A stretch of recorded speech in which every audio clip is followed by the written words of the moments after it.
4 निशाने लगाए हैं। और जो कहा जाता है ना कि ये दोनों आदमी कभी झुकते नहीं हैं, बाबू ये झुके आज भी नहीं है। और सीजेपी वालों, तुम ज़्यादा तालियां मत बजाओ धर्मेंद्र प्रधान के इस्तीफे पे, क्योंकि मैं जो बोलने वाला हूँ उससे तुम्हारे पसीने छूट जाएंगे ऊपर से नीचे तक। देखो, मोदी जी के पास लगभग 60-65 सेंट्रल मिनिस्टर्स हैं, वो भी दमदार। उनका एक चला भी गया तो उन्हें घंटा फर्क नहीं पड़ेगा, लेकिन इनका अगर एक चला गया तो इनके तो वारे न्यारे हो जाएंगे।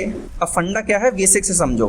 धर्मेंद्र प्रधान एजुकेशन मिनिस्टर हैं सेंट्रल लेवल पे from BJP, Bangarappa Karnataka education minister हैं फ्रॉम कांग्रेस, और हरजोत सिंह पंजाब के एजुकेशन मिनिस्टर हैं फ्रॉम आम आदमी पार्टी। और अनफॉर्चुनेटली इन तीनों पर पेपर लीक और एजुकेशन सिस्टम में इरेगुलरिटीज के एलिगेशंस लगे हुए हैं। लेकिन सीजेपी ने मांग रखी सिर्फ धर्मेंद्र प्रधान के इस्तीफे की, तो उन्होंने तो इस्तीफा देके अपनी अकाउंटेबिलिटी ले ली। अब देखना यह है कि सीजेपी हरजोत सिंह और बंगारप्पा के इस्तीफे की मांग रखती है या नहीं। अगर रखती है, जो कि इम्पॉसिबल है कि रखे, लेकिन अगर बाई चांस रखती है तो जनजी तो इनका खुश हो जाएगा, लेकिन इनका पॉलिटिकल एजेंडा बिगड़ जाएगा।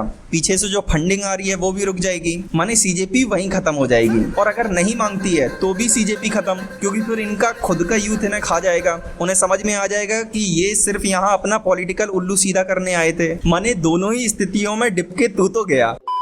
अब ये एक निशाना हो गया। दूसरा निशाना ये है कि जब सीजेपी एक्सपोज होगी तो बीजेपी की पॉलिटिकल इमेज और ज़्यादा स्ट्रांग हो जाएगी कि देखो, बीजेपी वालों ने तो इस्तीफा देके अकाउंटेबिलिटी ले ली, असली डिक्टेटरशिप तो ये आप वाले और कांग्रेस वाले अपने राज्यों में चला रहे हैं। इससे होगा ये कि हाई पॉसिबिलिटीज हैं कि पंजाब और कर्नाटक में भी बीजेपी ही जीत जाए अगली बार, क्योंकि यूथ तो वहां भी पिटा है। ये हो गया तीसरा निशाना। और चौथा निशाना ये है कि जैसे ही सीजेपी एक्सपोज होती है वैसे ही दिल्ली पुलिस उठाएगी उन सारे दंगाइयों को जो प्रोटेस्ट में मोदी मुर्दाबाद, मोदी बढ़वा है, मोदी ये वो ईटीसी बोल रहे थे, उन सबको उठाएगी। और तब यूथ भी कुछ नहीं बोलेगा, क्योंकि उन्हें पता चल चुका होगा कि सीजेपी ऑलरेडी एक प्रोपोगेंडिस्ट पार्टी थी। अब समझ में आया दया, पिचके हुए गुब्बारे को फोड़ने में वो मजा कहाँ जो फूले हुए गुब्बारे को फोड़ने में है।